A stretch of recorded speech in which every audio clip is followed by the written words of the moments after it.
lights are out, you stumble in the dark.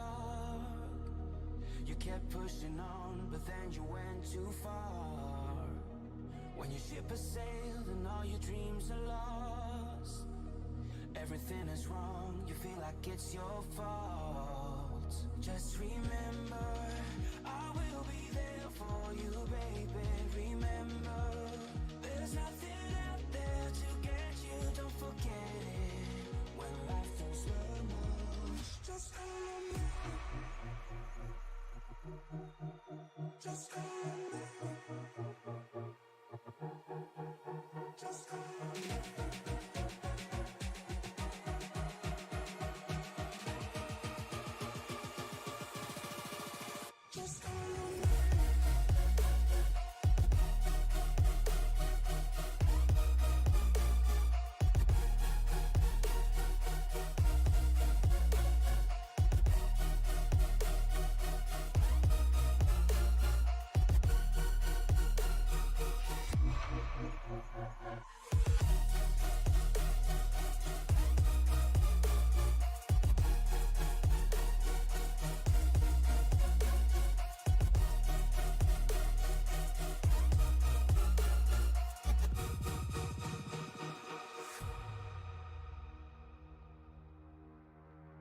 You're stronger now than you ever been.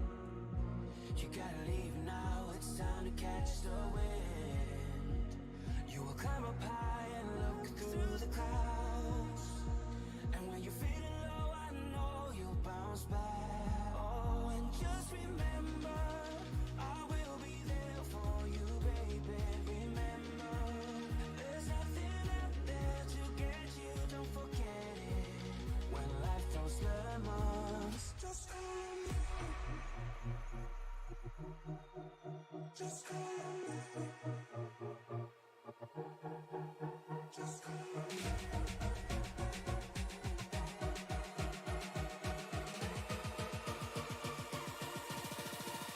Just remember.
Welcome, everybody, into Hot Atlanta.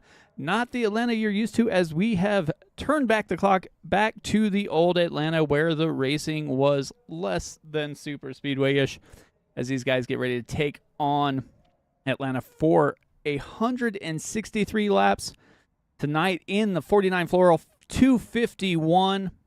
These guys have already completed qualifying. We got a couple minutes left before they get into their cars. Couple things to note. We got Colin Bollinger and Aaron Miller that both got served with a couple penalties, so they are forfeiting their qualifying spot tonight. So they will start at the tail end of the field. But last week we were treated to a amazing race at Homestead Miami Speedway that saw Dwayne Furtick bring home the victory. Sam Batwell bounced off the walls and came home second, with Colin Bollinger coming in third. But from there, we head north. Atlanta, it's going to be hot. It's going to be some good racing. Mike up in the booth, as usual. Joined with me this week is a different Shane. Shane, man, how's it going? I'm doing great. Really excited to see what this ECR league has to offer. My first time in the booth with them. Yeah, definitely. These guys look to put on a show. They've been here a couple times before. Usually fairly clean and competitive racing. We'll see what they can do here tonight. They're 70% fuel. They have 5 sets of tires laying in the pits, 251 miles. And like I was saying, this is the old Atlanta, so they are going to be racing a little bit different than you saw, especially today if you were watching the Xfinity race. Banking is 20 degrees in the turns, 5 in the straights. We'll see what they can do here tonight. Last time they were here, they saw Stan Carnathan bring home the victory in 150 green flag laps with 15 lead changes. So should be in for a show. Let's go on and see who is sitting on the pole right now. Is the one, the only Stan Carnathan. See what he can do here from Edgewood, Kentucky. Aeon's on the pole once again. Dwayne Furtick, last week's winner, is going to be rolling off in P number 2. Shane, have you ran this before, or any insights that you might have on this old Atlanta? I have, yeah. I've actually picked up an official victory here in the NextGen car at Old Atlanta. It's one of my most favorite tracks. New Atlanta has a lot of the attention of everyone these days, but Old Atlanta was a driver favorite. There's a lot of lanes to choose from. It's all about clean air in the NextGen car as usual. So you're going to see guys fanning out 3, maybe 4 wide in the turns. And then trying to draft down the straights again. I think track position is king. You don't want to be stuck in the dirty air more than you have to be. So look for these guys at the front to try to stay there, and for anyone in the back to be desperate to get to the front early. Yeah, definitely. As we jump from the qualifying session that happened to take place at 8 in the morning to this noon sim time. So they are going to be jumping into their cars, and we'll bring up the grid here. Like I said, Stan Carnathan up there with a 29.873 is going to lead us to the green flag. Dwayne Furtick just to his outside, with Kent Mueller and Tyler the Demon Burden back there in row number 2. Row 3, Andrew Chapman and Adam Boughton. Boughton did bring home a victory in the clash that we had to kick off the season here. Ryan Rose, Tristan Bailey going to roll off in row number 4. Row number 5, Matthew Crago Jr. with Bradley Rivers just to his outside. Aaron Spear and Anthony Ludi are going to roll off 11th and 12th. Got Gary Nash and John Osborne in row 7. Row 8, Michael Carter and Robert Roth. Justin Hendry and Tristan Forston back there. Row 9. Row 10, Michael York and Sam Batwell. Doug Denise and Ryan McCall back there in row 11. 23rd is going to be Kyle Diaz with Rob Maroney just to his outside. Go back to Christopher Roth and Pete Walsh. Kane Lee and Jonathan Cogswell are going to be the last drivers to take a qualifying lap. Colin Bollinger and Marshall Harris and Aaron Miller are going to start at the back of the pack. So they're going to be desperate for that track position, as you said, Shane.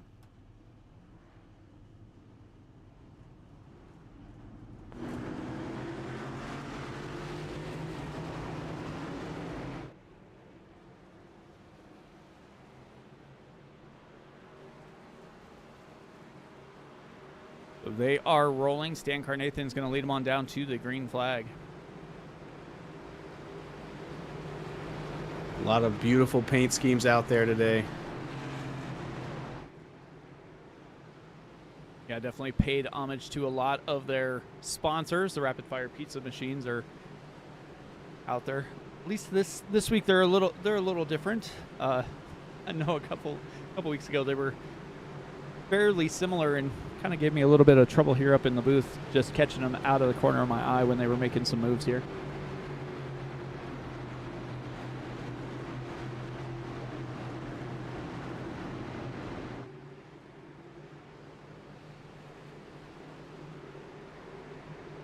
Are set for 163 laps. Stan Carnathan chose the inside as he gets ready to bring them down to the green flag. Pace car's going to make that left-hand turn. And we're going to be green flag racing here as they hit that restart zone, and he is down and away. Got a pretty good jump there, but nobody's really behind him, and the 51 of Dwayne Furtick's going to go to his outside.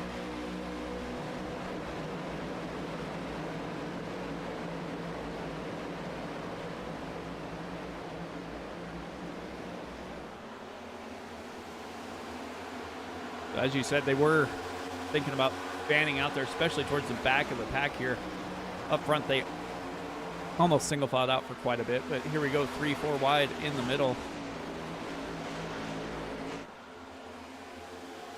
Yeah, you can see everyone just searching for that clean air to get as much downforce on the front tires as they can.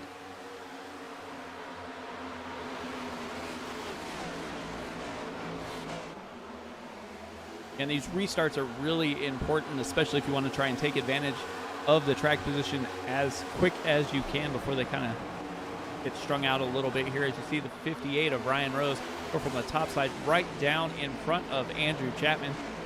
Chapman was running pretty fast last week before he got caught in a couple of little incidents.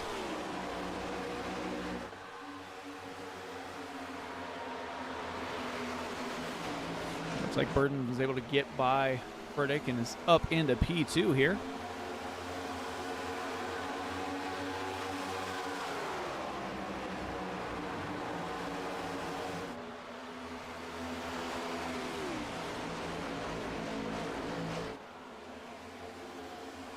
Like the track temperature is a balmy 94 degrees. So definitely heating up a little bit as Burden goes down and tries to take the lead here. He'll be able to clear, and he will slide up in front, headed down the backstretch. 51 car, Furtick looking to follow him through as well, right on the bumper of the 24.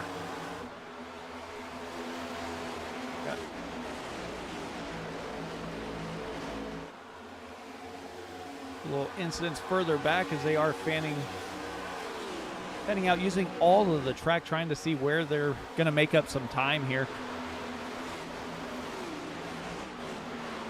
Like Pete Walsh kind of lost a little bit of time there. Might have had an incident. Checking back on a couple drivers that couldn't qualify, and that's going to be Colin Bollinger back here in that 53 Toyota. Running 27th now, up 2 spots. Aaron Miller just in front of him in that number 10 Toyota, up 6 spots.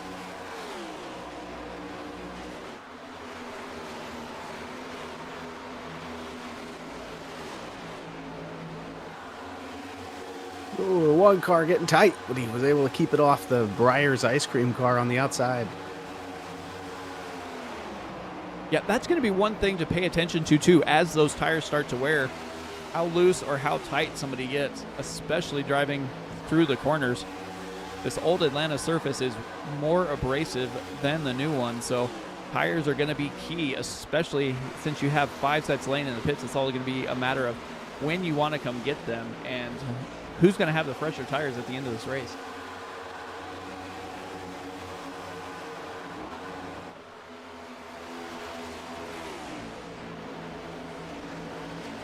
Like the front's kind of single filed out just a little bit here.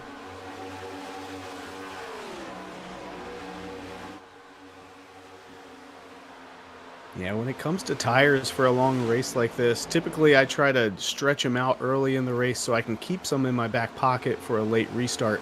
But with a track like Atlanta, sometimes that's not an option you have. You might need to use them earlier as the tires wear out. Yeah, this first, we'll call it the first fuel run here, you're going to be trying to figure out where your car not only is quick, but where it doesn't wear out the tires quite as much. kind of keep that in mind, middle of the race, in case you want to stretch it just a little bit. Maybe you come down and maybe you only get right sides, or maybe fuel only to try and get some track position. That's going to be very important. You see the way the front has spread out now versus you go back here towards the back of the pack. Everybody is on top of each other trying to get by, trying to get that track position. Yeah, I think the fuel run looks to be somewhere around 75 laps for these cars, but I don't think you want to wait that long on tires. No. No, I definitely think if they start to wear out, they'll come more for the tires than the fuel. Michael Carter back here in the number 18 Toyota. Checked in on the YouTube chat, said he had a terrible Q lap, but hopefully he can have a good, clean race. So definitely hope to see that. These guys run really competitive and really hard. Usually relatively clean here at Atlanta.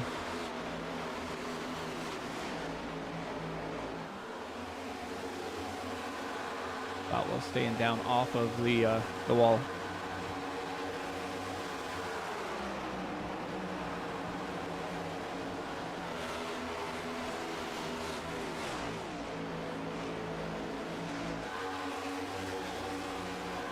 Shane, where do you think the best spot is if you are trying to just conserve your tires and thinking this first run is going to be a long one? I mean, it really kind of depends on what the guys in front of you are doing. For me, I always like to have a little bit of clean air where I can go half throttle or 3/4 throttle instead of full throttle with everybody else. Usually, that's towards the top. I feel like when you hug the bottom, the car is loose and you just have to be so light on the throttle.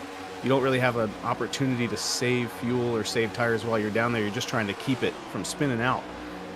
But with this next-gen car, it kind of depends on how the race is playing out. If everyone else is going down low, then I like to do something different, go up high. Looks like Boutwell got a little loose off the turn and exit there.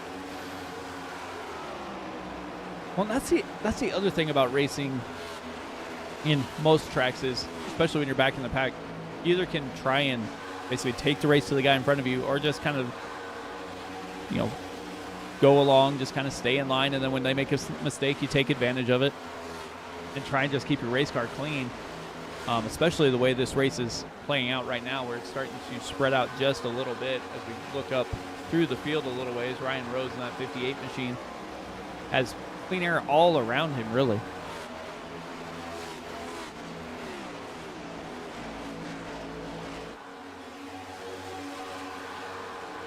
Yeah, it almost seems like the cars are getting into pairs or triples where they're able to draft together but otherwise separate out from the pack. Well, while we were back there, Kristen Bailey was able to go to the high side and get by Tyler Burden. I know it would mean a lot to that number 9 Chevy if he was to bring home the victory. Running a special paint scheme tonight, honoring his grandfather who passed away last year on this day. So has those wings on the front, and he is definitely flying. Yeah, the emotions that come with something like that can either be a distraction or a huge motivator. I called a race in a league just last week where the race itself was sponsored as a memorial to someone's grandmother who passed away, and the driver sponsoring it ended up winning the race. So I'd love to see that 9 car be able to do something similar tonight. Yeah, he's definitely found something as he is up 7 spots. Another driver who has found something is going to be the number 5 Chevy of Michael York. He is taking that prime energy machine and just flying. He is up 12 spots, currently running P7 here. So definitely took advantage of the early race here and is not slowing down yet. Yeah, it looks like he ran the fastest lap so far today on lap 2. So getting going early.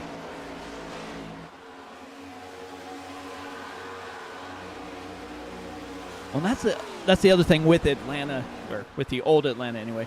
You will have a lot more tire wear, so you'll have drivers, that work their way through the field really quickly, and then all of a sudden they're just going to lose all that track position again as those tires start to wear out, because you know that they have definitely put a hurting on those tires to get up where they are.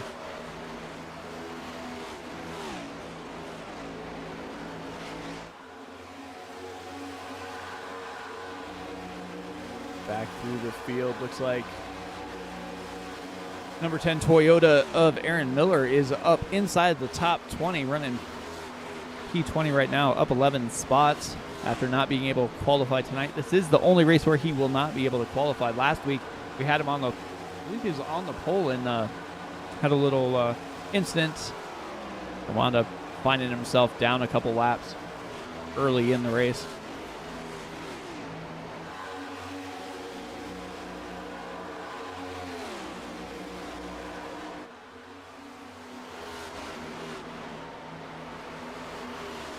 Six of Aaron Spear looks like he is going the wrong way as well.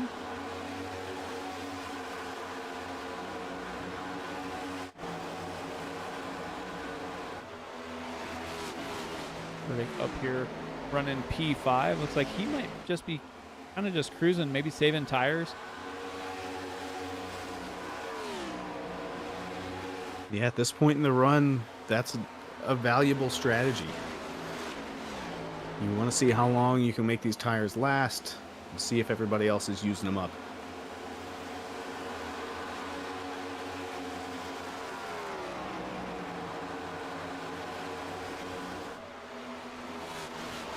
Ryan Rose is the next car behind Furtick, and he is about 2 seconds back. So no real need for Furtick to try and press the issue or anything. Just hang out, ride around.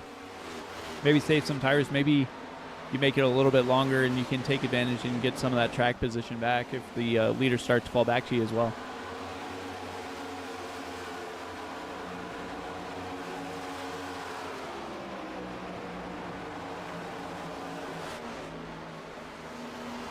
Looks like everybody's really hedging their bets on what line to take. No one's all the way down to the white line, and no one's all the way up against the wall either. But I think both of those lines might come in use when you're trying to make a tough pass. Yeah, that is the best part about the old Atlanta, is you're actually able to, whoa, the 5 of Michael York gets a little loose.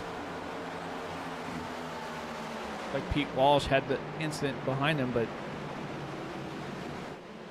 Michael York got loose on that high line, slid down the track, was able to save it. But let's take a look and see what happened back with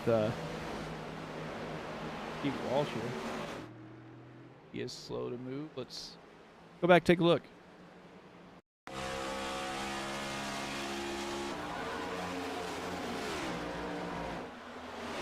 Oh, hard into that outside wall, 3 wide there.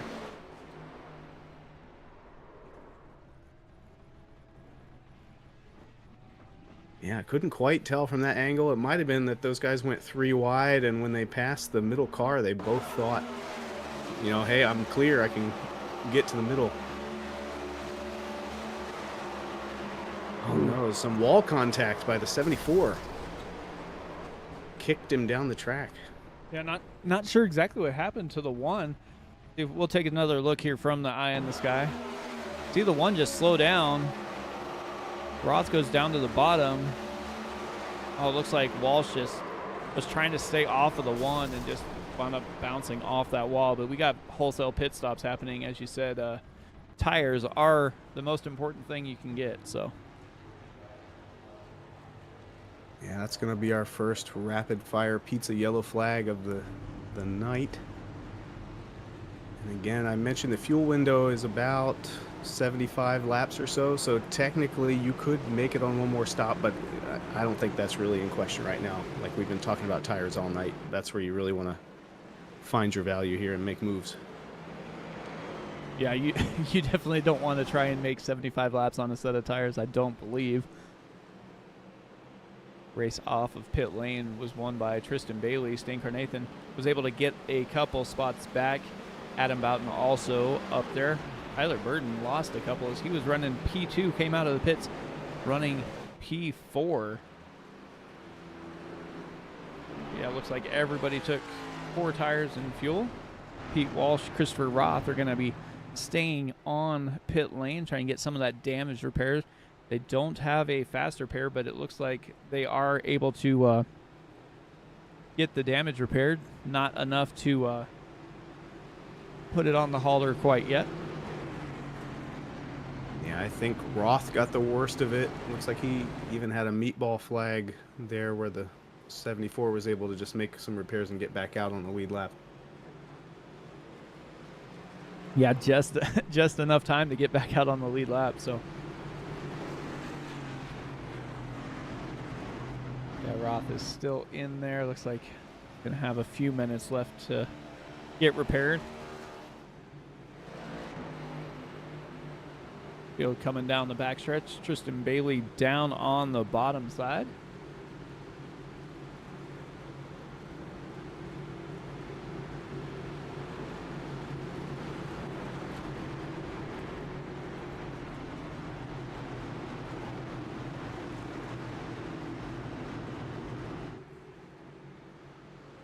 Get this rapid fire pizza yellow caution flag out of the way. We'll get back green flag racing.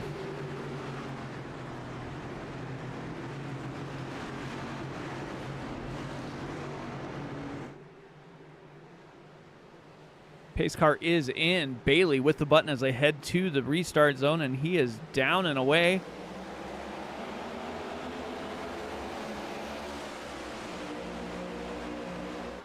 Great jump for the leader on that restart. Definitely a great jump there, side by side behind him. Our Nathan able to take that high line, take the momentum, and he's going to get by 94 there of Boughton. Boughton battling back on the bottom side, see what he can do, see if he can get that line rolling through.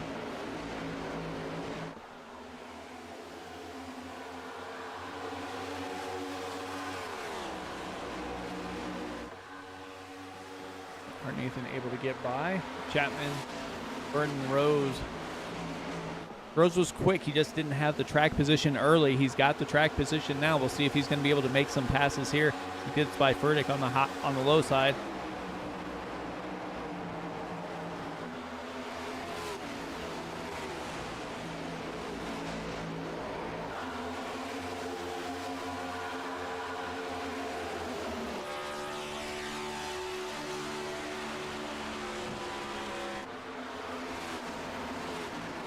Looks like connection issue maybe there for the 58 machine, which that could be something thrown a wrench into some of these guys' plan if that comes out the way iRacing is saying it's going to. Oh, a little bit of wall contact there for the leader. No worse for wear though.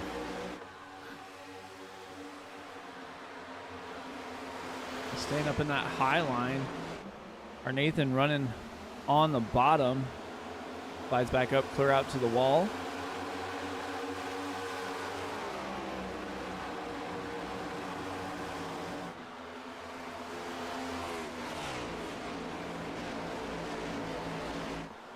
Chapman was able to get by Belton as well.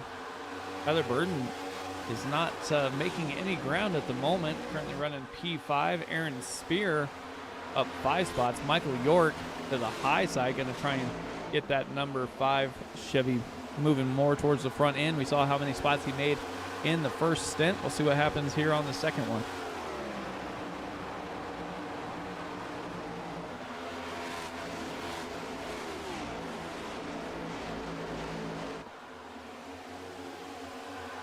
A few more cars tagging the wall. Everyone seems to be pushing really hard right now.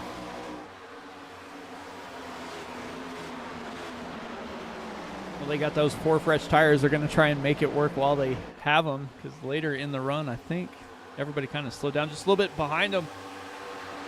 Like Gary, that was Tristan Forston. Hard contact into the wall, going to lose a few spots here as he tagged that wall. Everybody took evasive action. We're still green, but that was that could have been a rough moment there.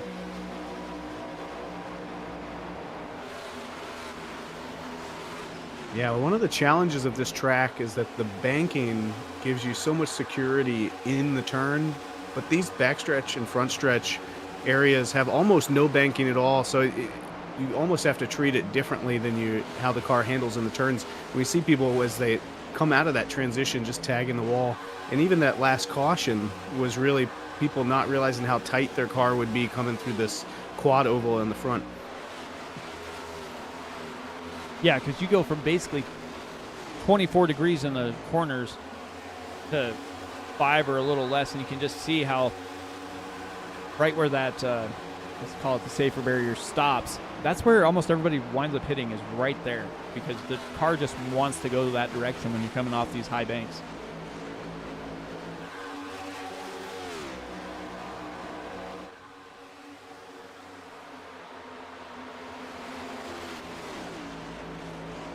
Got some heavy racing mid-pack here, 4, 5, 6 guys all close together. Like Ryan Rose has lost quite a bit of spots from the restart. Kent Mueller running the high line.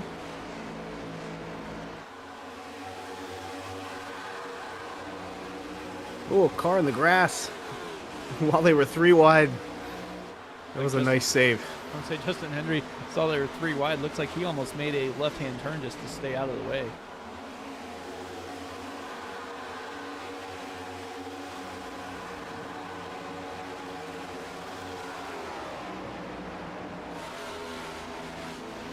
Like I was saying, though, 4, 5, 6 cars all within a couple car lengths, and that tends to be what happens. Somebody gets a little bit of a run, and then everybody else is trying to figure out where they want to be, and that tends to happen there.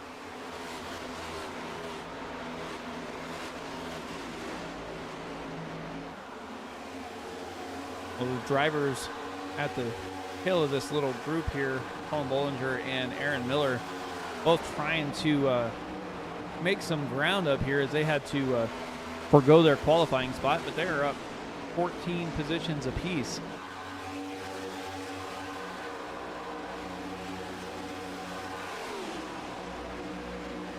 Certainly on the move.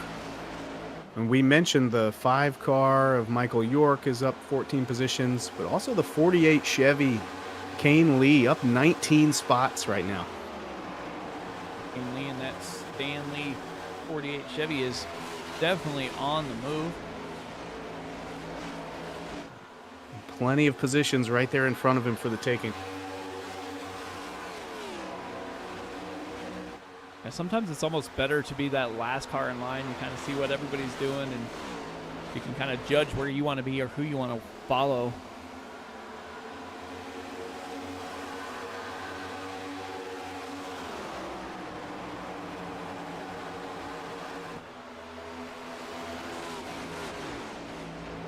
Andrew Chapman staying for Nathan.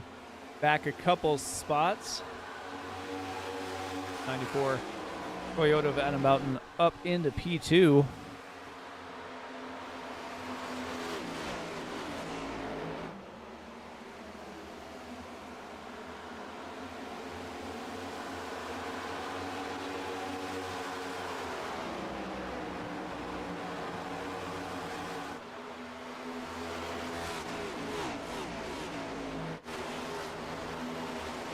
Back in the pack where there's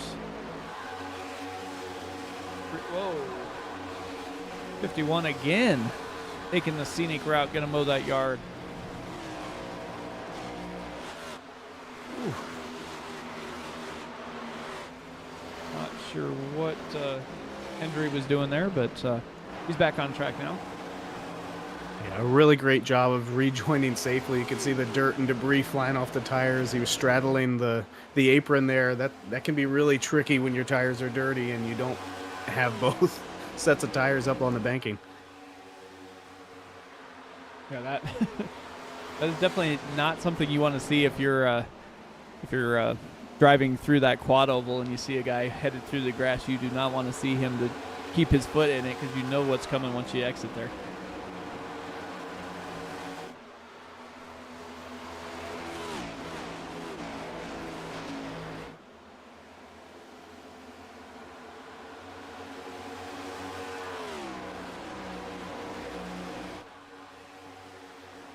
And a quick update on the 2 cars involved in that first caution. The 62 of Christopher Roth is not retired from the race, but he's still on pit road and not in the car. 20 laps down, 74 of Pete Walsh, is on the lead lap, but he's about a second off the pace, so he probably needs a few more repairs to be competitive. Yeah, definitely looks like he has some damage that needs fixed. If this was the new Atlanta, he'd just have to find a drafting partner and he'd probably be okay. But this old configuration, you have to drive almost by yourself.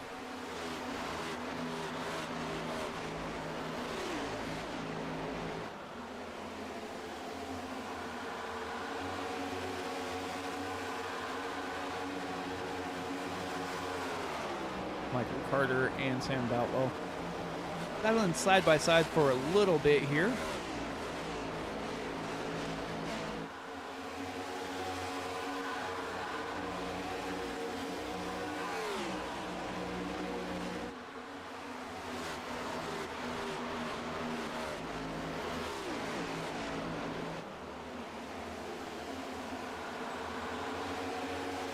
Ooh. Ryan Rose into the Multiple wall. cars. Yeah, it looked like Boutwell did the same thing just in front of him.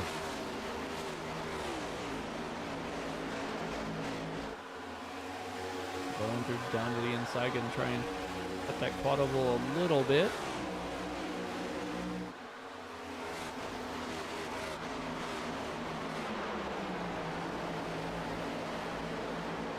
.46 laps in, and these guys are still racing pretty hard here. Starting to single file out more than it was before. We got Oswell. Osborne was trying to make up a little bit of ground. Looks like that might be Kyle Diaz.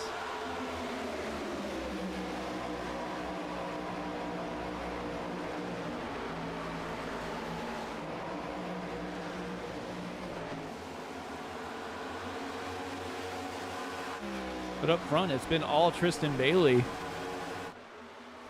He's out to almost a second lead now.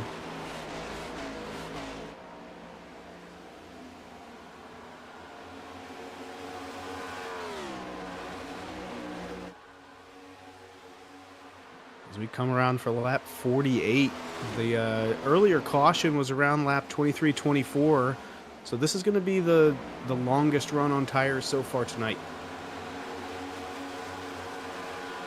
No one has pushed it past this point. We'll have to see how much grip is still in those tires. Yeah, it looks like we're seeing some drivers kind of flip-flopping positions here and there. You just see Boughton go to the high side of Carnathan. Andrew Chapman stuck his tires in the grass. Here comes Tyler Burton down on the bottom side.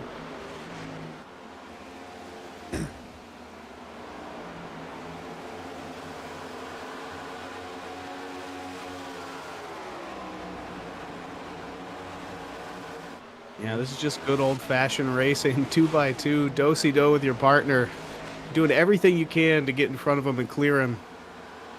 We see Chapman in the wall.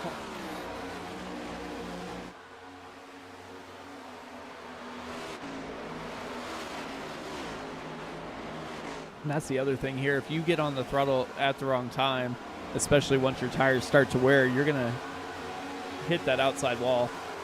I've seen it happen more frequently when towards the end of that last green flag run we had. See if that's going to be a theme here as Furtick starts to go. Looks like Hendry. It's definitely the nature. Oh, sorry, go ahead. It looks like Hendry made his way to the pit lane. Yeah, I was just going to add on. I think it's definitely the nature of this next-gen car especially that you get back in the throttle in the middle of the turn. You kind of commit to the exit. If you lift on your way out, you just get even more tight and more into the wall. So there's really nothing you can do even when you know you're going to hit the wall.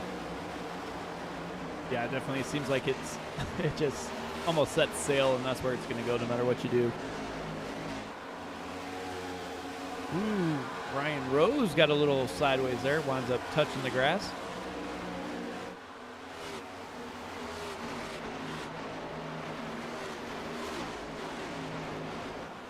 Hollinger and Spear side by side. Ooh, Spear almost got a little sideways there as well. And that happened now both with Ryan Rose and Aaron Spear there.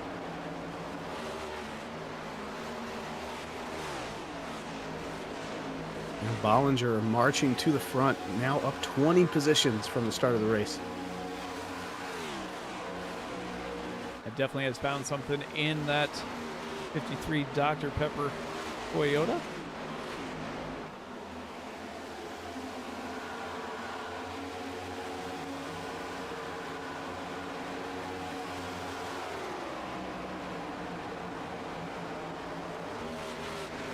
Michael York giving him the bottom side. Not exactly sure what happened to Hendry, but I am seeing he got a meatball flag on lap 49, and he's still in the pits.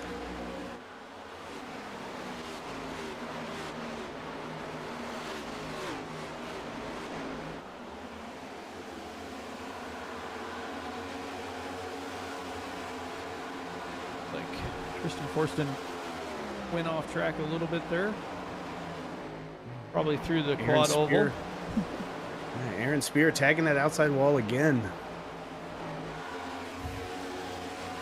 Oh, and he's flirting with it that time too. These guys get right up there next to that wall. Send it in hot and hope it sticks.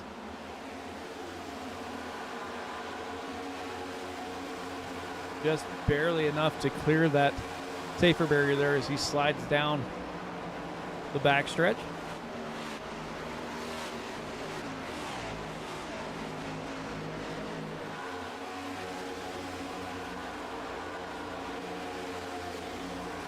Go on board here with him.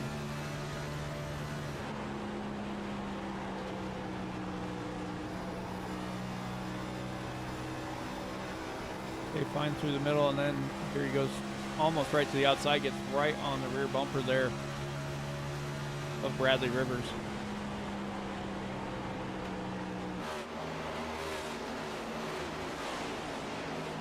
Pete Wall still hanging on.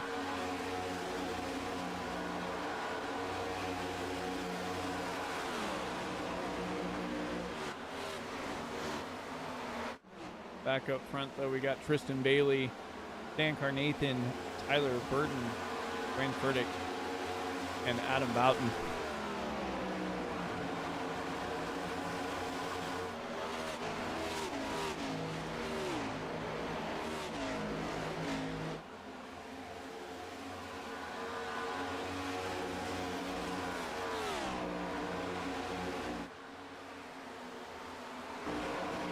A little wall kiss there for the 94. Just as I switch cameras, ooh, the 5 flirting with that outside wall as well. I mean, it sure seems like if you aren't at least touching the wall a little bit, you aren't trying hard enough tonight.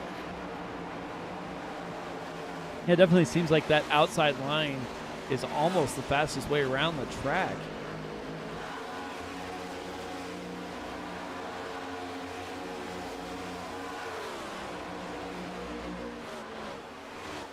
'95 almost into that outside wall as well. Or 96 as a 5 touches it.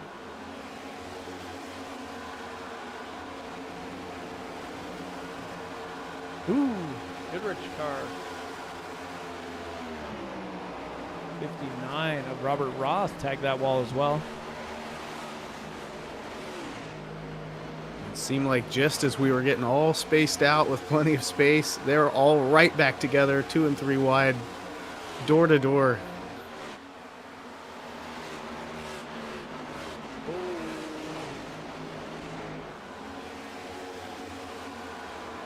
Andy of McCall gets right next to Aaron Spear and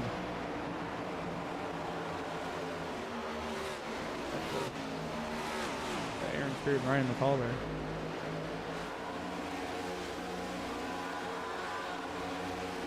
Whew.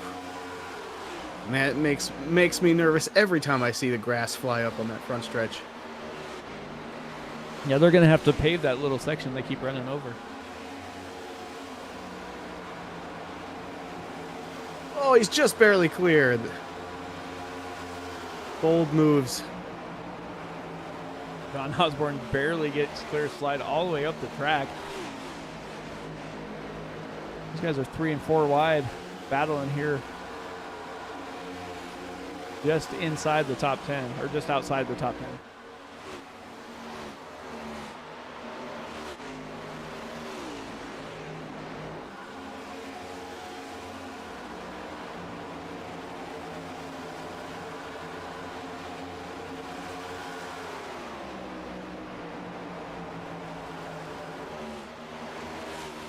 All trying to go down to the inside, make this pass on Osborne.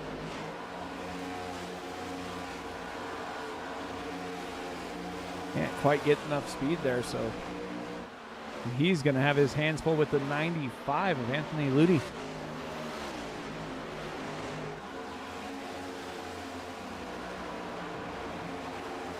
Also starting to see at least one car has come down pit road for fresh tires. That's the 25 of Andrew Chapman. Maybe trying to get off tire strategy here and see if he can make up some ground. Yeah, it's definitely, if you think that the race is going to go green, it might be better to come down now, get your tires, and try and have a little bit of a lead in case there is a caution, at a certain, say 25, 30 laps to go. Then you kind of, you're the first one down pit lane, so you can make up your mind then about where you want to be. We've just run about 40 green flag laps since those pit stops. You can tell everyone is sliding around. It's slick. It's hot out there. It's getting fun. Yeah, it definitely is starting to get fun. Have a new leader in Stan Carnathan.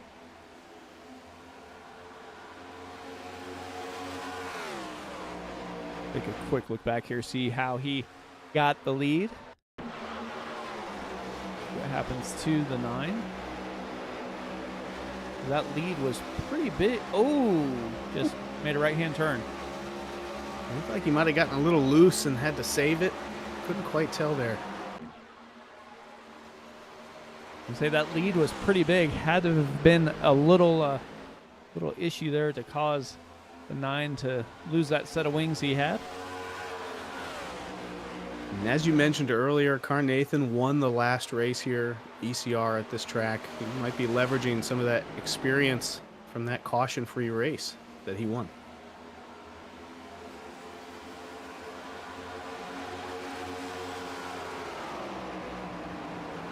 Definitely looks like that 24 machine has something going for him.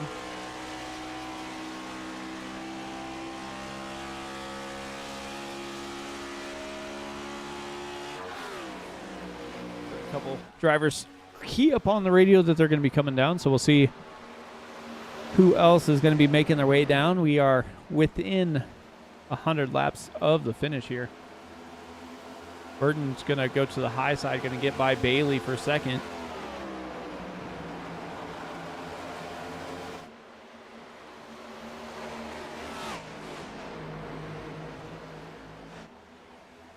The 9's coming in. The 47 in as well.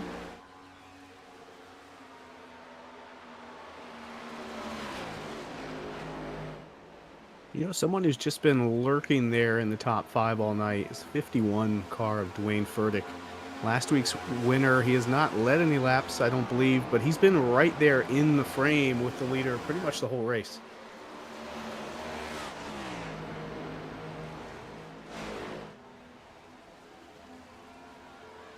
It definitely has been sitting right there. The 24 of Stan Carnathan coming down. Ryan McCall down as well. Kyle Diaz, Robert Roth. So I think we found about where they're going to want to pit. And it's just a little bit less than 50 laps.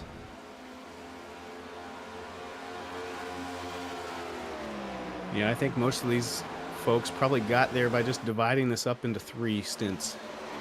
You can do just under 50 laps on this run, then you can do 2 more of just under 50. Everybody else coming in, except for Osborne.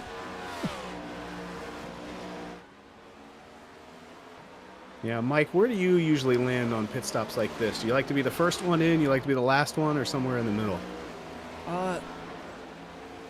If I believe the race is going to go green, I want to be probably the first one in, because you never know, kind of what's going to happen, and you already have your pit stop done. So usually, if you're the first one in and there's an early caution, you can just take advantage and you wind up with the track position that you wanted anyway. If it does stay green, then you can kind of see where your car is, and if you need to pit a little earlier, or if you maybe can run them a little bit longer and try and have fresher tires at the end of the race too. Yeah, I think a track like Atlanta, you don't fully lose a whole lap when you pit, and if you do, you might have a chance to run back by the leader. Not a lot of gamble to lose on pitting early. But at a track is slick like this, sometimes I say, hey, I'm going to stay out and just let these guys wreck as they come down pit road or as they merge back into traffic, and kind of hope I can get a freebie and trap some guys a lap down. Yeah, I've seen that happen a few times on a few races we broadcast. Somebody stays out and they're almost the only one out, and you get the guys at the back of the field come out, get those fresh tires, try and put them to use before they're ready, and brings out that caution, and you trap half the field a lap down.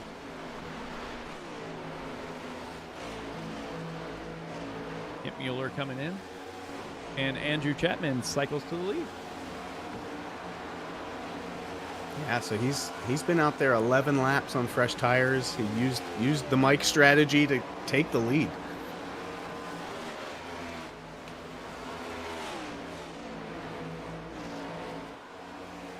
The problem with the strategy that he has right now, though, is the driver behind him, Tristan Bailey, got those fresh tires, and he is within almost a half a second already. And he's got 7-lap fresher tires.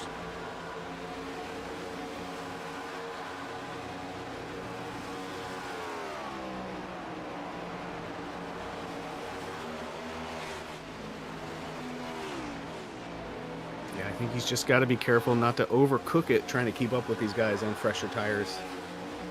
Yeah, definitely.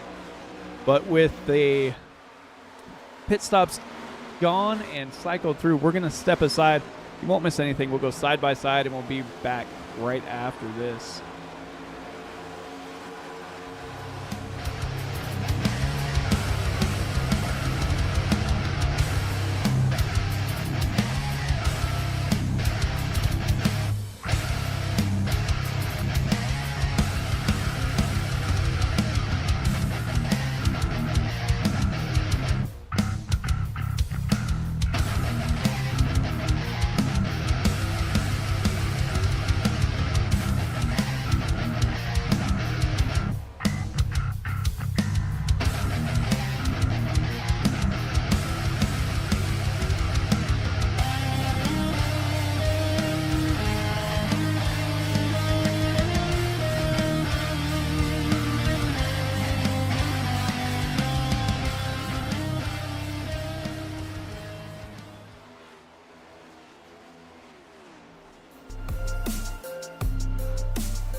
All right, welcome back, everybody, to the 49 Floral 251 from Legacy Atlanta. Want to thank 49 Floral for putting this race on, sponsoring it, letting these guys get out on track and allowing us to broadcast it. They're located an hour south of Kansas City, specializes in design and creation of wedding and event flowers. Follow them on Facebook or Instagram at 49 Floral. They're independently owned and operated by a fourth-generation farmer, so definitely thank them for coming out and sponsoring this.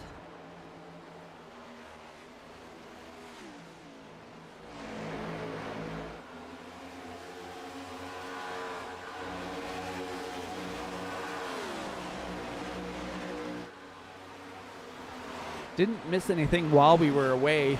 We were side by side. One thing to note, we do have a new leader, and that is Stan Carnathan. Stan came down on lap 69 to get his 4 tires and fuel. And he was able to make that work and get by Tristan Bailey, who came down just a lap earlier. Tyler Burden is now going by Andrew Chapman.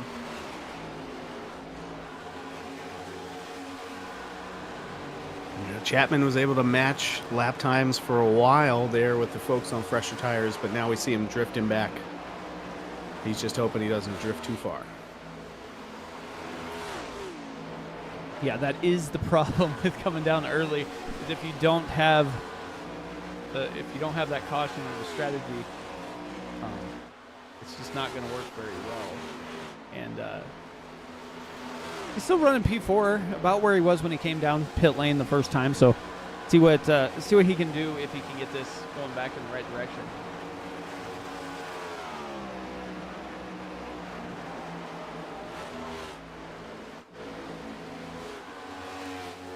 Now, though, the leaders are going to have that lap traffic. They haven't had it all night, and now here it is. That tends to happen when you have green flag pit stops.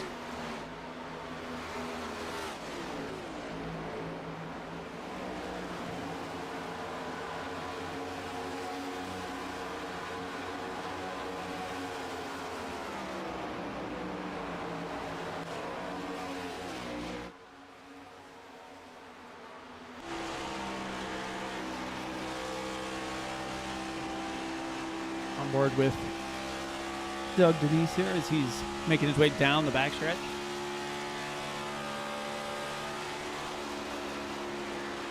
Heck of a paint scheme there on that. This may fire. That is a beauty. These guys do have a ton of paint schemes that they have thrown out here.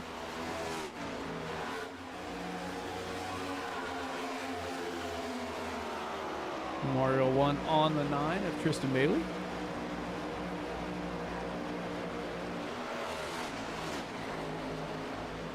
Still running P2, has to work through some lap traffic to get caught up with Carnathan there as Carnathan goes to the high side. Tries to make a pass. I believe that's going to be on the 47 of Boutwell here.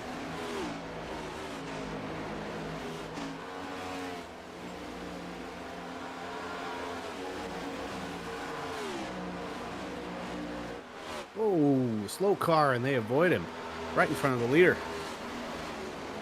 Rob Mooney, slow car on the track. Nesquick is not very quick tonight. He is down on the apron.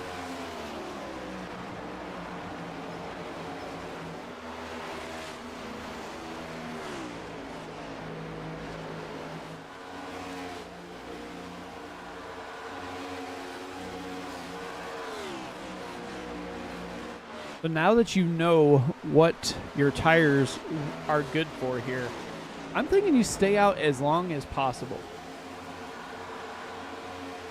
Well, I think you've kind of already made your bed and seen how it worked the last time, right?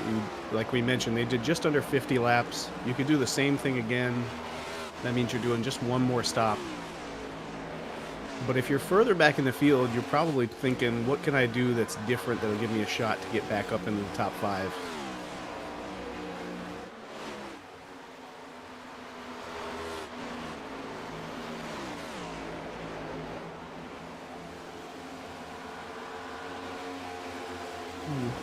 47 a little loose there coming off of turn number 2. Almost sideways down the backstretch. About was able to save it.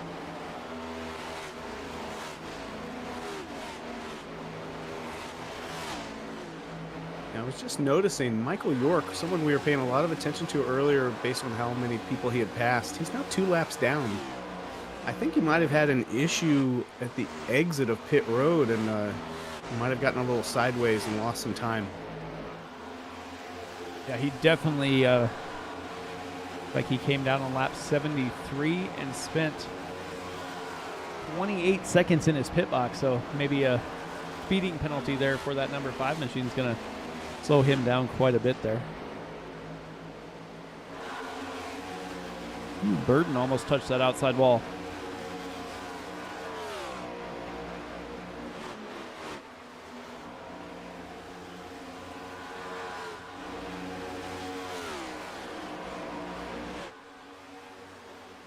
Osborne, a little connection issue there. Bollinger up inside the top 10, plus 21 for that 53 Toyota.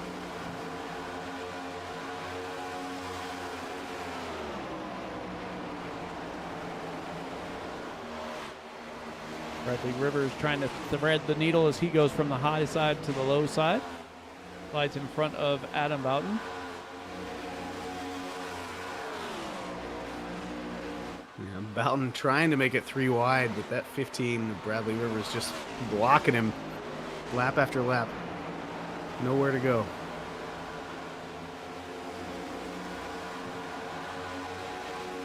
And the 94 was up towards the front for quite a while. Looks like pit strategy might have put him a little bit further in the hole than he wanted to be. Last pit on lap 70.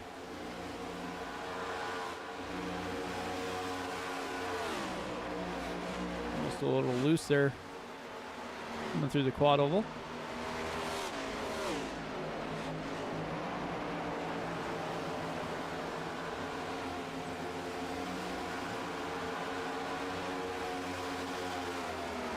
I was trying to catch up with Kyle Diaz. Kyle Diaz just driving away from him at the moment here.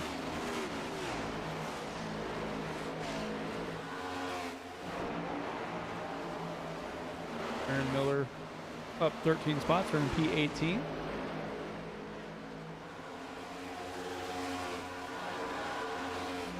I think our main racing is being done here between 9th and 12th, basically. Side by side is Rivers and Boughton. These two have been side by side for a couple laps. They just cannot clear each other. No, it looks like Rivers gets a run one time, and then Boughton comes back on the bottom. Yeah, and these 2 cars behind him are trying to decide which lane's going to prevail. Where do I go?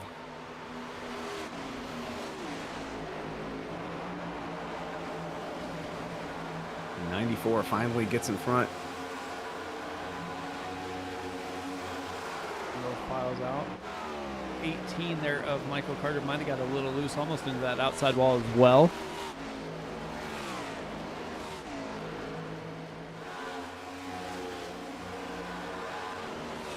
Cogswell trying to catch up to the 4 drivers in front of him.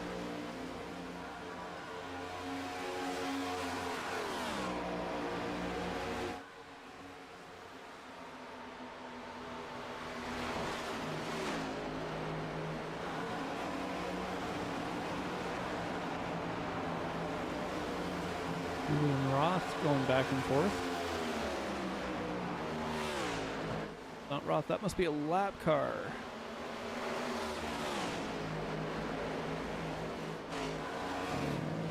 00 of Tristan Forson up there.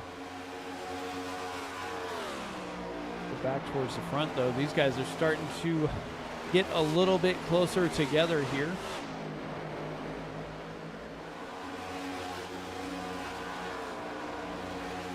Bailey about touched that outside wall. We got Bailey, Burden, and Furtick all close together. Stan Carnathan is out by over a second and a half. Andrew Chapman comes down pit lane once again.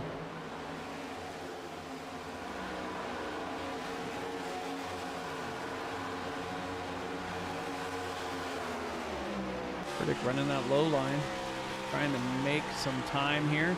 just to the inside of the 06.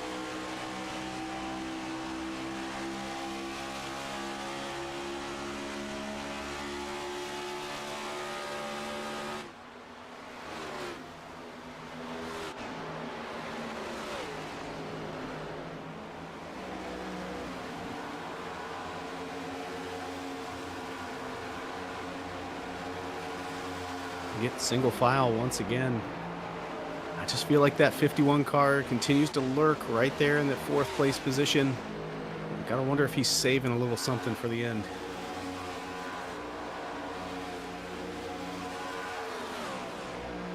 Now it looks like he's starting to show up at the right time here. Maybe he's figured out his tire wear and all of that. Now he's like, okay, well, let's see how much track position I can get back. I know when I have to come down pit lane to make it to the end and feel comfortable on my tires. He's able to pass the 06. The 06 dives down to the inside. Tyler Burden is going to try and get that machine up in front of Bailey as well. Can't quite do it yet. Bailey almost into that outside wall. Has a little help there from Furtick.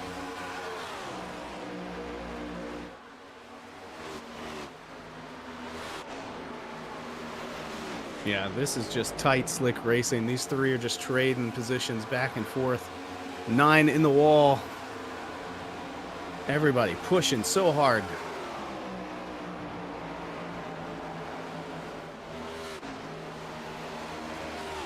Well, I know pit stops are going to happen momentarily, so they're all trying to get as much ground as they can before they happen. Burden, Bailey, and Furtick all pushing the limits here of those machines.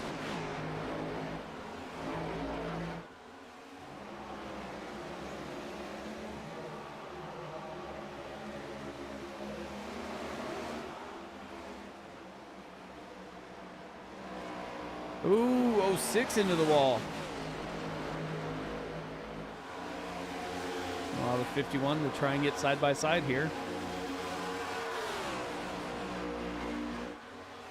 The 06 was saved by Bailey. Burden got into that outside wall. Tristan Bailey was right behind him and kind of just helped get the momentum back into the 06 there. 51 of Furtick gets by Tristan Bailey.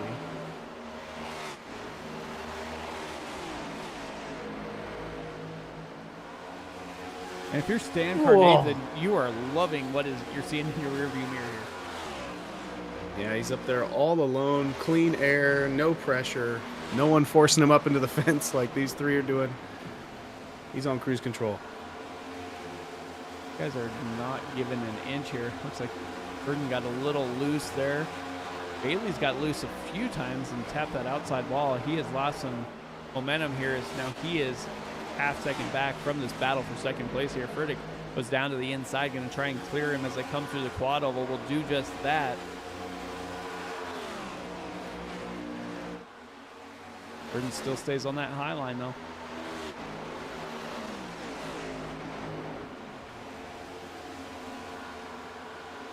And that 96 car of Spears is 2 laps down.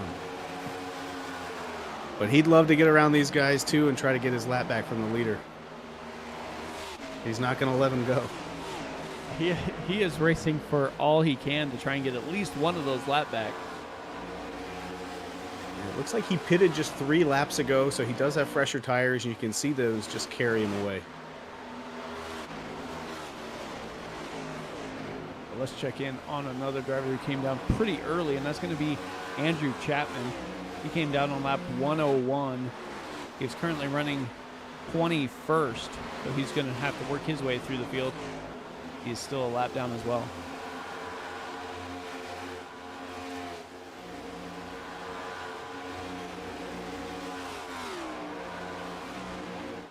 And as you said, Spear got his lap back the hard way, one of them.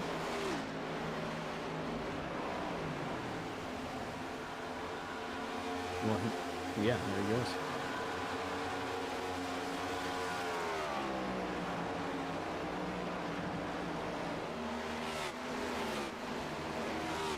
All right, Mike, I've got a little Atlanta trivia for you. You know, this is a great track, a driver's track, but Can you name the driver with the most Atlanta Motor Speedway wins in the Cup Series? And I'll give you a hint. He has 7 championships. Oh, I wonder who's it. Gotta be Jimmy. It's actually Dale Sr. with 9 wins. Is it? Jimmy had just 5, same as... I knew Jimmy won a Gordon. lot here. Yeah, my guess would have been Bobby Labonte before taking a peek at the stats. He had 6 wins. Cale Yarborough with 7, and Richard Petty with 6 as well. Yeah, I don't care as long as somebody makes it where Austin Hill doesn't win the next Xfinity race here. I'll be all right. Well, I think he had some engine trouble at Daytona, so hopefully they've got that cleared up for Atlanta. Yeah. No. Yeah. It's crazy. Leader coming down pit road. Yep, Carnathan down, Bailey down.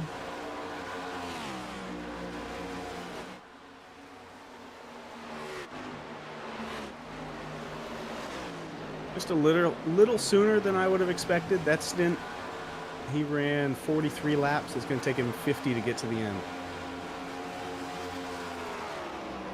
Yeah, I would have tried to go a little bit further. I'm going to assume that these guys will because they're... Oh, nope. Never mind. It's the curse of the booth, I swear. Every time you start guessing pit strategy, something changes it.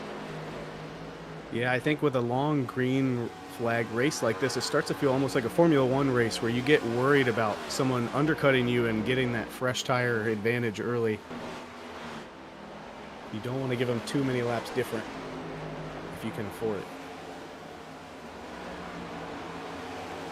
And so we got Boughton, Bollinger, Osborne all came down on lap 70, 71. So I'd assume they're going to probably go 4 more laps, 3 more maybe.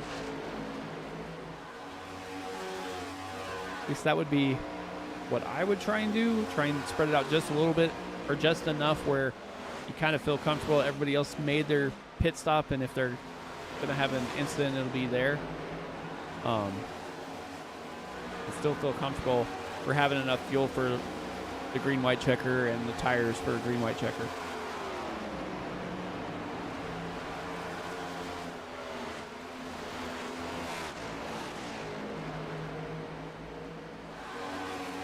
The other car you might want to keep an eye on is the 58 of Ryan Rose.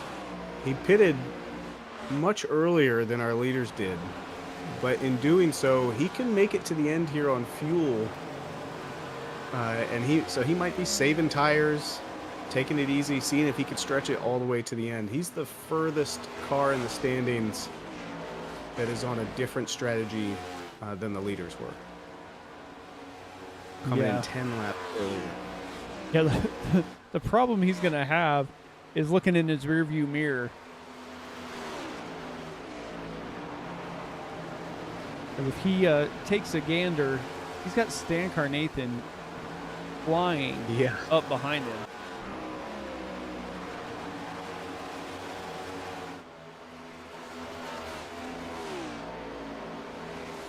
And that gap is diminishing in a hurry. You see when the 94 is going to come down. I believe he's going to come down next time, maybe. 53 came down, Colin Bollinger. Aaron Miller is also out on track. We'll see if he's going to make that left-hand turn, and he will. So that's going to leave the 94 up there all by himself for the moment.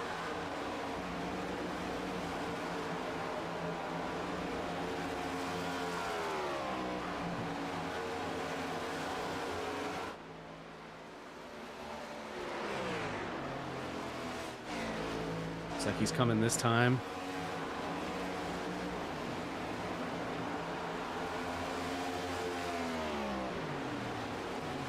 Assume everybody else is probably going to come down now. No reason to stretch it too much further.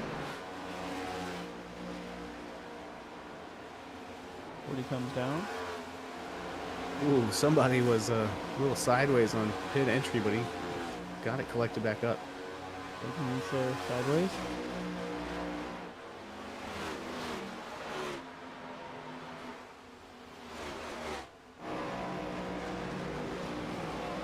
in and out.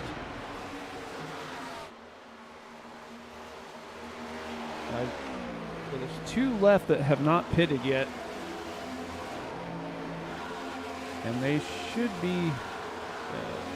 Anthony Ludi came down that time, so Dan Carnathan is sitting pretty good at the moment. He's got almost the second lead now to Ryan Rose.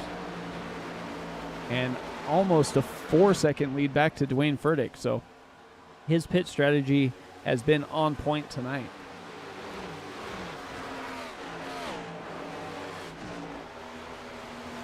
I think his everything strategy's been on point tonight, Mike. We haven't really seen him get into the wall. We haven't seen him get sideways. He's been enjoying the clean air that comes to the leader. And now he's just got to not make a mistake. Yeah, I mean, pit crew did what they needed to do. He did what he needed to do, getting on and off pit lane. Strategy was there, so the only thing that he's going to have to even have a challenge is if there's a late race caution. And then everybody's going to be on equal footing once again.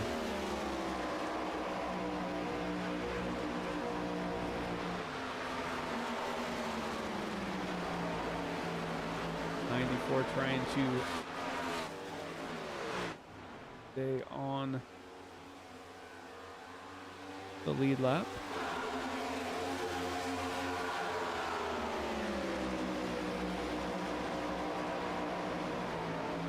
'84. Jonathan Cogswell trying to stay on the lead lap just in front of Dan Carnathan. Carnathan drilling him in fairly slowly here.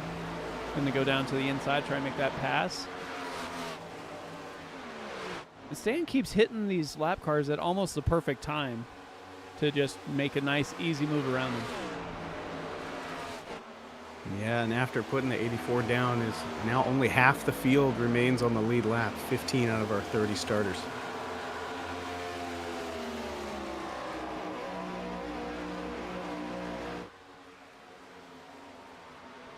Look back here. Ryan Rose, Furtick, Burden, Bailey, all within about a half a second-ish of each other.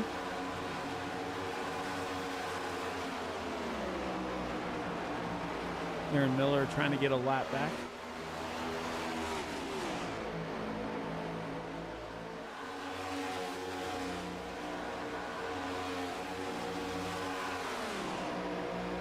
Furtick, Burden, and Bailey all by Ryan Rose.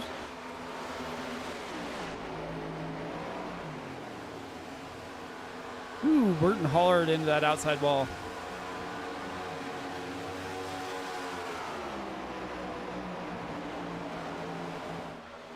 These 3 drivers have been putting on a show all night long. They're not going to stop now.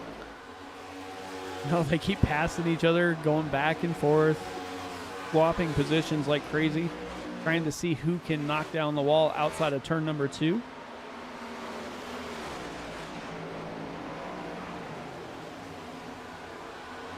Bailey into the wall.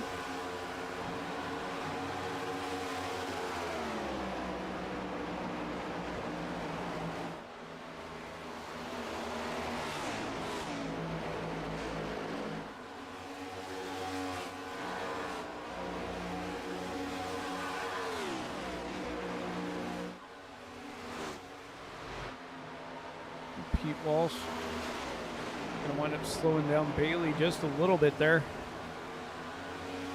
Bailey has to deal with 2 lap cars right in a row here. That's going to allow Burden and Furtick to get away.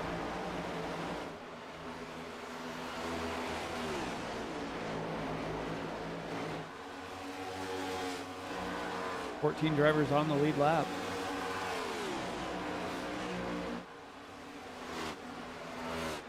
And Carnathan has a 3.5 second lead.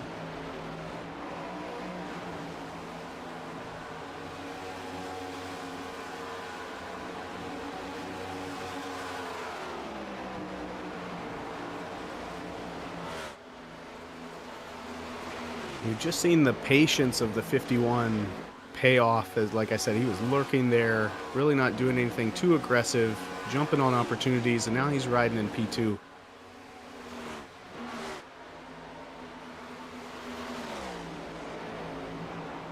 He's just making his way around the track nice and easy. No real issues. Not pushing the issue with lap cars.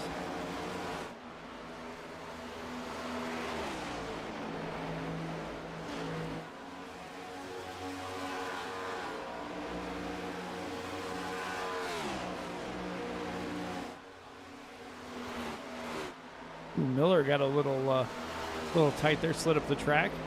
Pretty took a little, looked like he took his foot off the throttle just a touch to slide in behind him.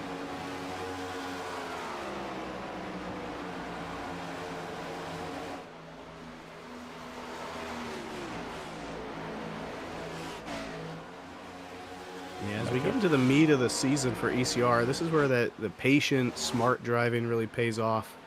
You know, when these guys were at Monza, it's all for glory. At Daytona, no one has anything to lose. Points aren't even on your mind. Miami last week, I think, is kind of the first time you really see what everyone's got. And now we're in the thick of the season. Furtick finished second last year in the standings. He's in 10th place in the standings right now. This is going to really cement him in a good place. So we see Carnathan coming down to the pits.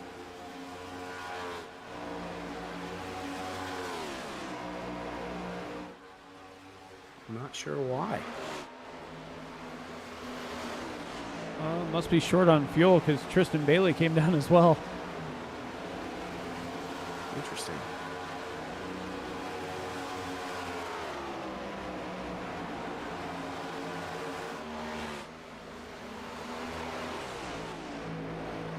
And if that is the case, if they were a couple laps short of fuel,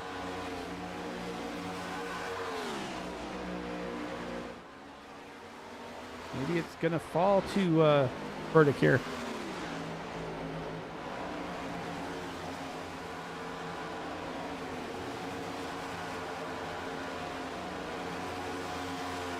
Or Boughton. Boughton can make it on fuel. He pitted on lap 119. Right now he's running P4. Yeah, he's in the best position of the top 5. 5 more laps than both Furtick and Burden in the tank.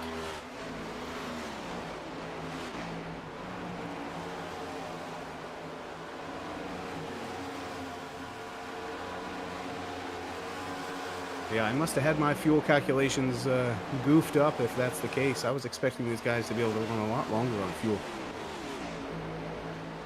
We know they can do about 50 because that's pretty much what it was on that second stint that they had of the green flag run. Yeah.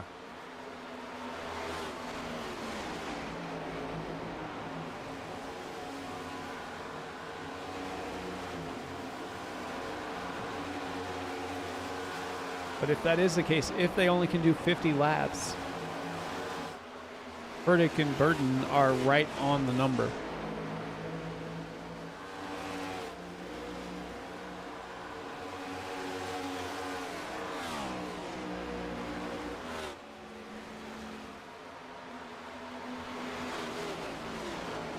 Maybe that's why he's running a little easier, as he knew what his fuel calculation was.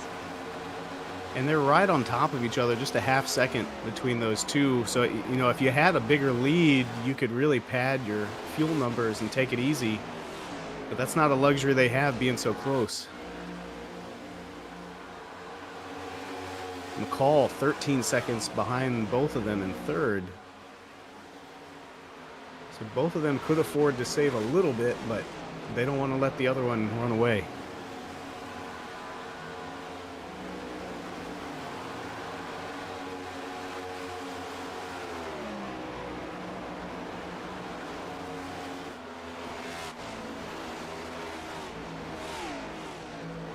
Looking through the field, seeing what some issues might be. Bollinger's also pretty good. He pitted on lap 118. You know that 53's been fast all night. He's been up 24 positions. so far tonight.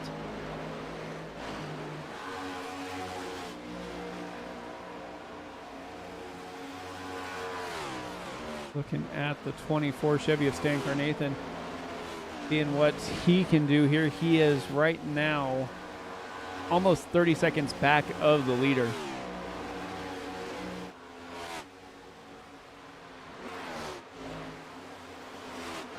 And it looks like he came down for fuel only, too. It just looked like he was going to run away with it with raw speed, and now we're looking at a strategy race. 90 of McCall comes down pit lane.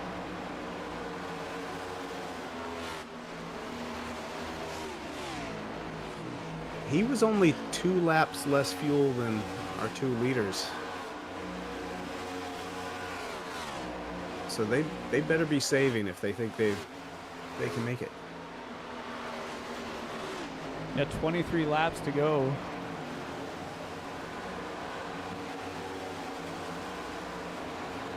Last pitted on lap 114 did the top 2, Furtick and Burton.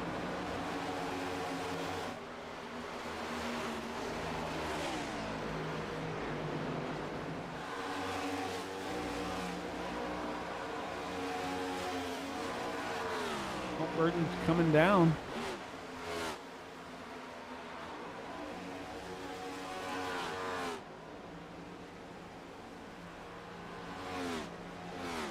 Going to be interesting to see what happens here. Does Furtick have enough fuel? And he's coming down pit lane.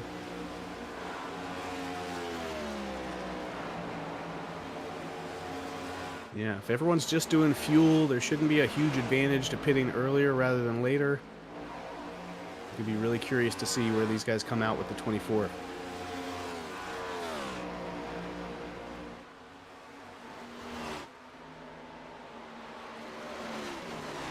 Yeah, right now, unless something is amiss here as far as our timing and scoring, Andrew Chapman says he hasn't came down pit lane since lap 101. Yeah, I've got the same on my screen. He's done 41 laps. He might just be hoping for a caution.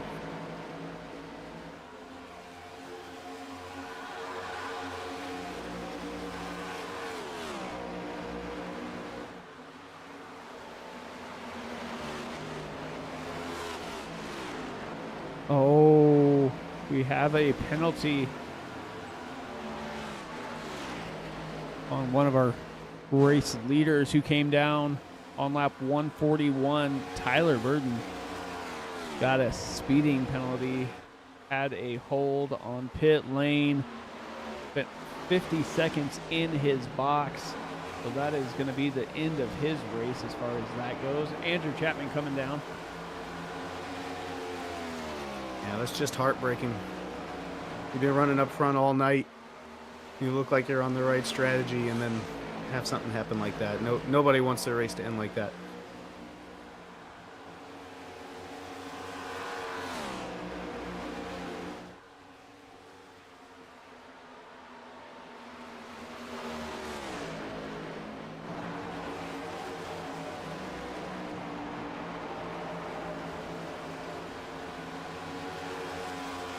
$18 laps to go. Will they have enough fuel? They have about a 8.5 second lead right now over Stan Carnathan.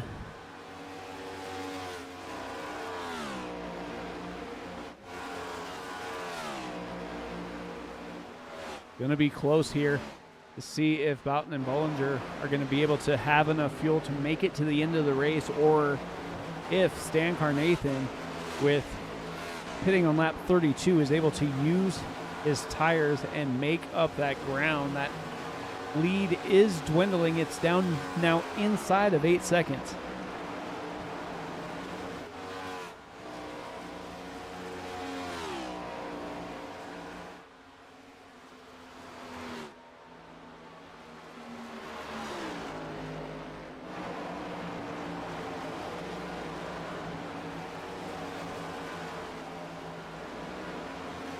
Yeah, you can see Carnathan is flying, trying to cut down that lead. You got to assume these guys at the front are taking it easy, trying to save a little bit of fuel.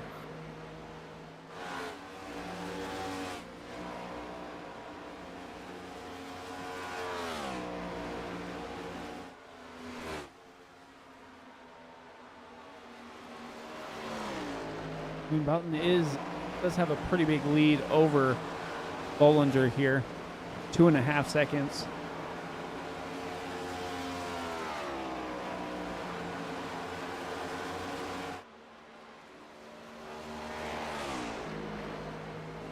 Carnathan 0.6 of a second faster that lap. That's going to be enough to catch him in about 10 laps with 3 or 4 to go. Yeah, it's going to be close. You can see on your screen as that time delta is going down. So when he first got behind Bollinger, it was 8.5. It is down now to almost 6 with 14 laps to go.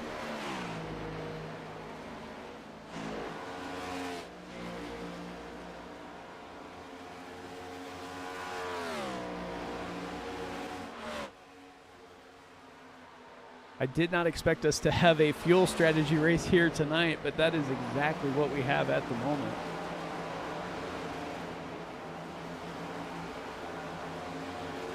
You know, personally, I always love a good fuel strategy race because, you know, I've never had the raw speed of some of the guys that I've raced around, but I always hope I could outsmart them if I couldn't beat them straight up.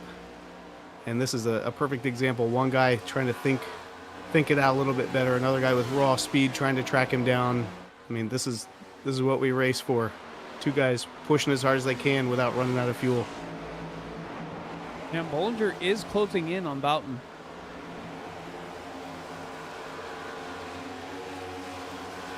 But Carnathan is closing in on both of them pretty fast and in a hurry here.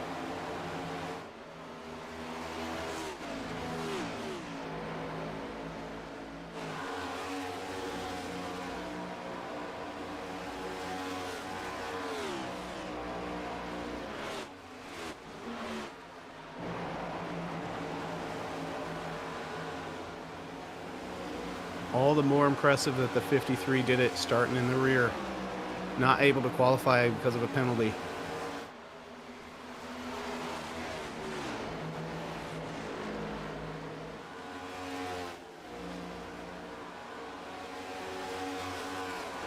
Down under 4.5 seconds now.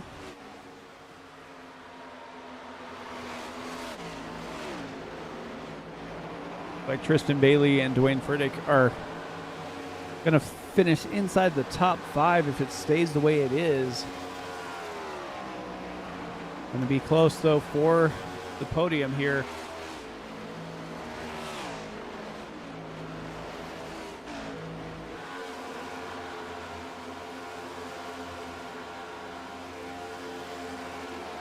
Nine laps to go.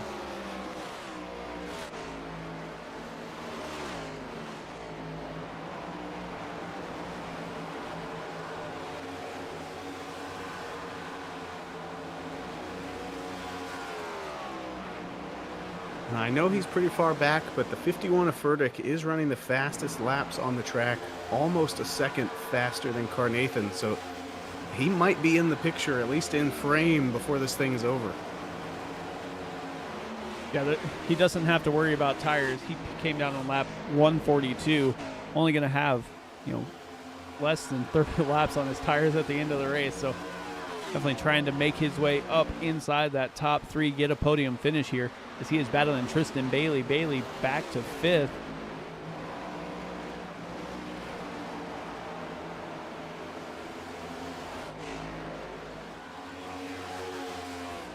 Top 2 now within shouting distance of each other.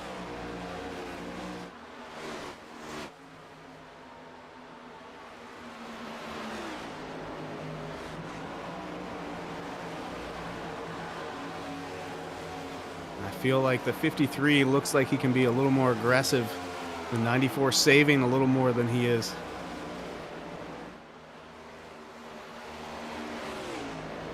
And Bollinger's going to go to the high side, try and get a run here.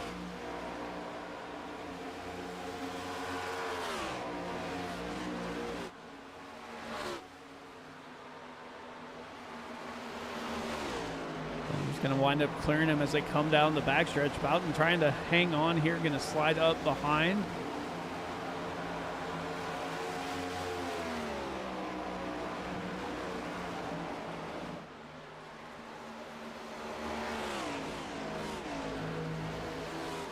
Don't look now with 5 to go. Here comes Carnathan, 2.5 seconds back. He's cooking. Behind him, it looks like some of the lap traffic is slowed down. Furtick, I don't think he's going to be able to catch these 3 at the pace he's running now. He's about 6 seconds back from Carnathan, so I think he's pretty well safe finishing inside that top 5, but definitely not going to contend for a podium if this stays green with 4 to go here. Carnathan trying to dig here. The problem he's having is Bollinger has gotten faster. Last time by a 31.96 to Carnathan's 32.25.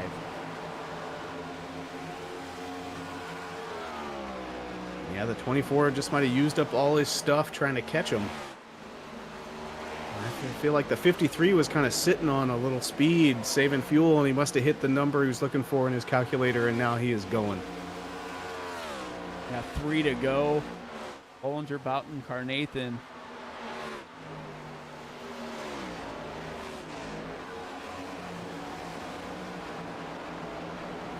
Ooh, Bollinger bounced off the wall.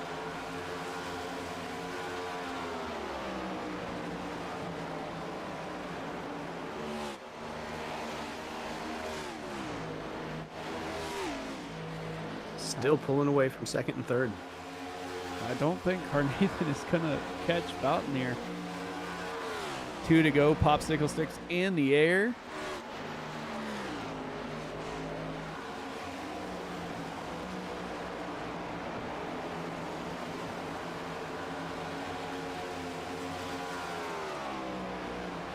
Clear track in front of him. And over a second lead. So the driver in second just has to make sure he has enough fuel to make it to the end. White flag out. Bollinger.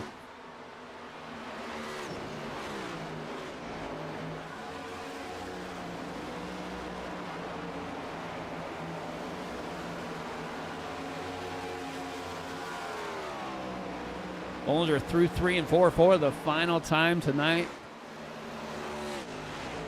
He takes that penalty, says, fine, I'll start at the back, and he is going to win the Floral. Yeah, they're going to be putting out the bat signal and cracking open some ice cold Dr. Pepper here in Victory Lane. Boughton second, Carnathan third, Furtick fourth, Bailey brings home fifth.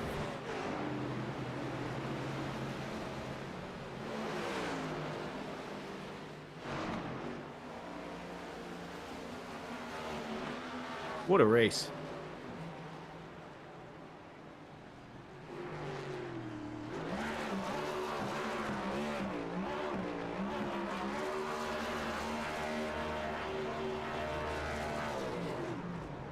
Bollinger with the race win.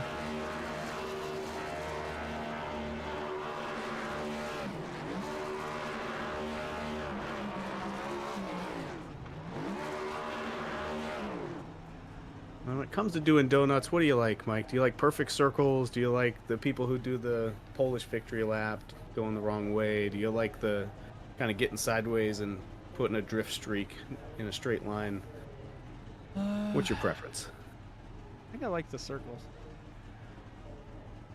You know, I always go for whatever makes the best freeze frame picture.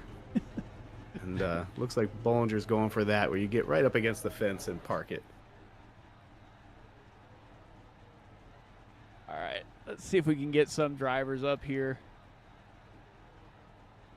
in the booth and bring in the third place finisher. You want to talk to him, Shane? Hey, Stan, this is Shane up in the booth. You got a copy? I do, Shane. How are you, man? I am doing great. Had a lot of fun watching everybody race tonight, especially you burning down the hot laps at the front. But it looks like they caught you on some fuel strategy. Tell me about it. Yeah, the way the cautions fell, we were going into it. We were afraid that they were going to fall every like 25 laps, and it was going to make it difficult to have enough tires and all this and all that. But when the caution did fall, it fell where if you saved hard for a run, you could, make it on one stop. And so that's what a couple of those guys did. By the time my Discord called out the strategy, it was too late. I love this track, so I was in go mode, and even fuel wasn't exactly at the top of my list. So we gave them like a 10, 12 lap, head start there, when they pitted for their last stop, and we came and got 2, and just ran out of time. Kudos to those guys, good race, and kind of glad the caution did not come out there because, at the end, because, at least we can, run it out, and it is what it is. But those guys did a good job. Yeah, it looks like this was your, after a couple rough weeks, you finally got a solid finish. Rough, yeah. Yeah. Hopefully you can carry some momentum into Darlington. Yeah, I appreciate that, man. All right, thanks for chatting with us. Yeah, take it easy, guys. Thank you.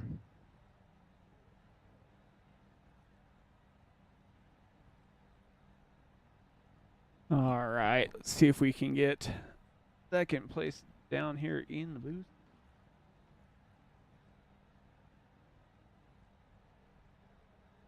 Hey, Adam, Mike up in the booth, man. How's it going? That's pretty good. How about you guys? Oh, not too bad. That was a heck of a race. Good fuel strategy race that kind of threw a wrench at some drivers here, but you were able to capitalize and bring home a P2. How's the racing out there tonight? Well, the racing I thought was pretty good all over the board. You were able to, everybody was able to pretty much spread out, and you were able to run the top and the bottom at will. And that we got that early caution, and that threw a wrench in the plan. And decided like halfway through that middle run, I figured, take a long shot and go try some fuel mileage. Because typically we don't get a lot of fuel mileage races with the next gen car, but there was enough fall off with the old surface here that we were able to stretch it out. I think I got like 49 laps on that last run.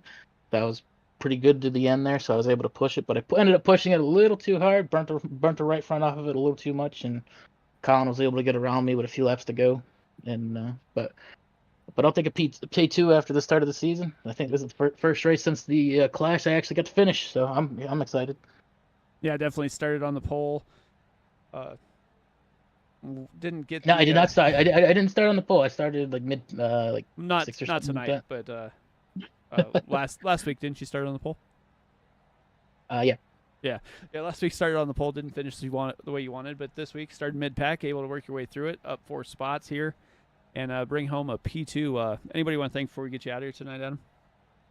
I want to thank Stan for sponsoring the race tonight with the 49 Floral. I guess it's his cousin's business, so shout out to them for sponsoring the race tonight. Shout out to you guys for broadcasting the race, and shout out to my teammates. We all had some solid speed. We all pretty much benefited from the fuel strategy, and a good clump of us finished 10th, 11th, 12th, and 13th there. So overall, a solid day from everybody, and got to play a little fuel mileage there in the middle. Definitely. Well, congrats once again. Yeah, thank you guys.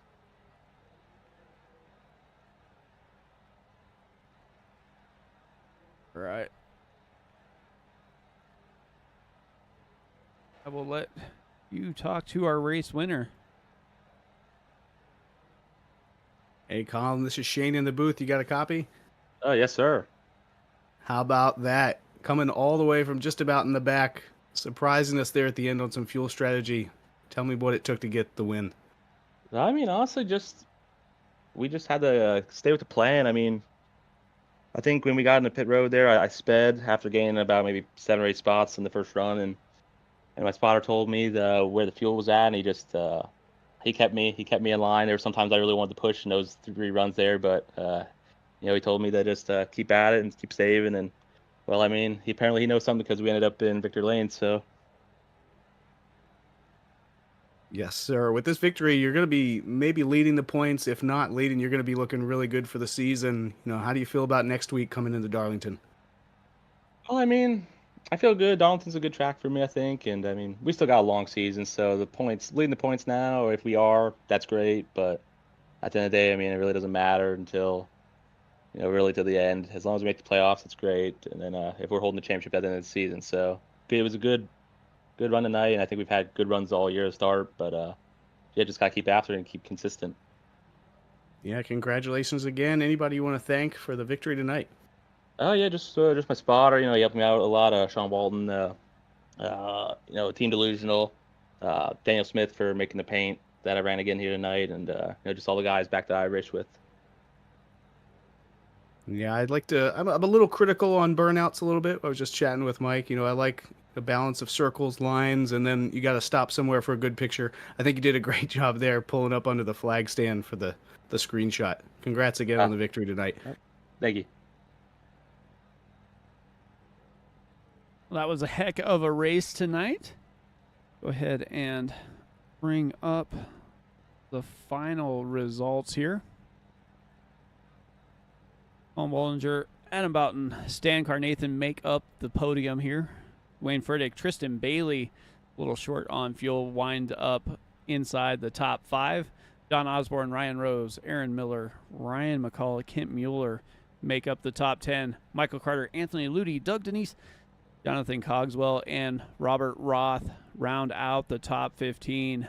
Going back to Bradley Rivers, Aaron Spear, and tough luck for Tyler Burden with that late speeding penalty on pit road. You got Gary Nash, Andrew Chapman, Kane Lee, Matthew Craigio Jr., Michael York, Pete Walsh, Rob Mooney, Dan Batwell, Kyle Diaz, Tristan Forston, Justin Hendry, Christopher Roth, and Marshall Harris did not start the race tonight. But that is where we leave it tonight as we head a little bit further north to Darlington next week. So we'll see what these drivers can do on a little bit different track, as they've kind of changed. Each race is just a little bit different here. So we'll see what they can do at Darlington. Shane, anything you want to say about your first race here in the ECR and up here in the booth with us? No, I just think these guys got a lot of practice tagging the wall.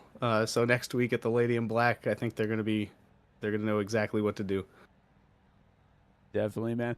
Well, from all the drivers here of the ECR Next Gen League and all of us at Sim Racing, I want to wish you guys a good night, and we'll see you next time.